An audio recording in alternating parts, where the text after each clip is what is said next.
What's up, banjo players? Let's talk about drop thumbing a little more in depth. I talk about it, although I don't name it, in the down picking and thumbing video, but it's worth its own video because it's a very important technique and the word drop thumbing gets thrown around a lot and we should discuss it. So, drop thumbing is any time that you play one of the first through fourth strings with your thumb. Usually the thumb just hangs out on the fifth string, but it can hit any of those strings. Most commonly for drop thumbing, the second through fourth, although you can get the first as well. So the way you do it is, let's say we're going to do down pick on first string and drop thumb to second string.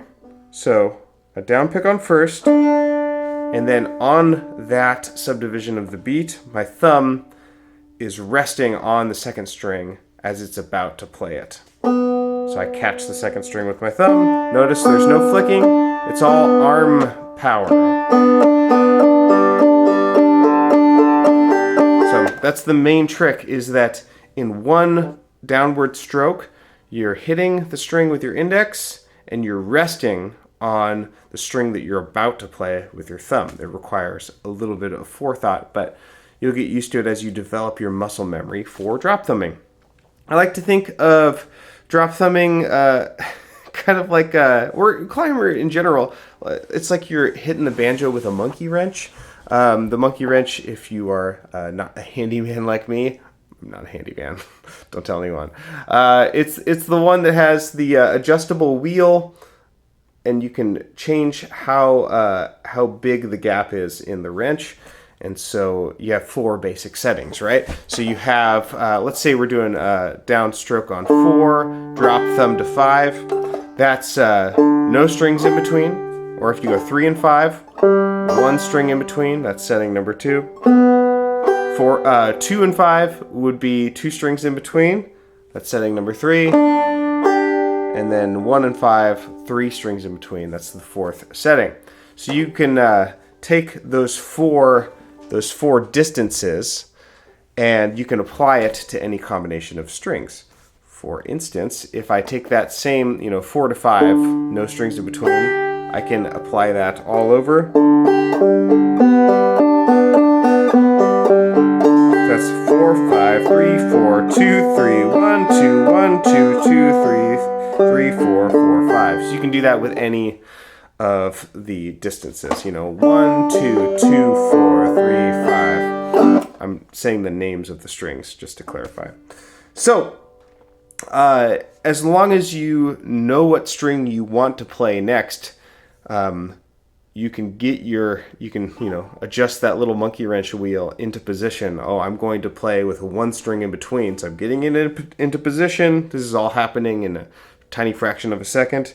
And then I strike, and then my thumb's ready to catch. Because, remember, there's no plucking or like picking. It's not really finger motion. It's, there's finger motion, but the finger motion isn't playing the note. The arm is playing the note, and the finger is just getting in the way so that the note is caught.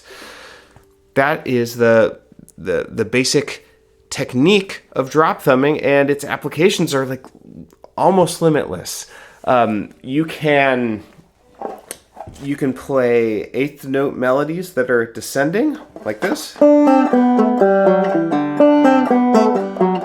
allows you to catch a melody note on the upstroke.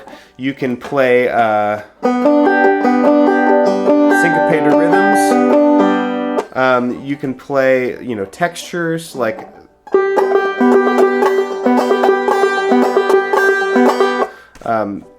Drop thumbing is great. You need to know how to do it, and it's a lot of fun.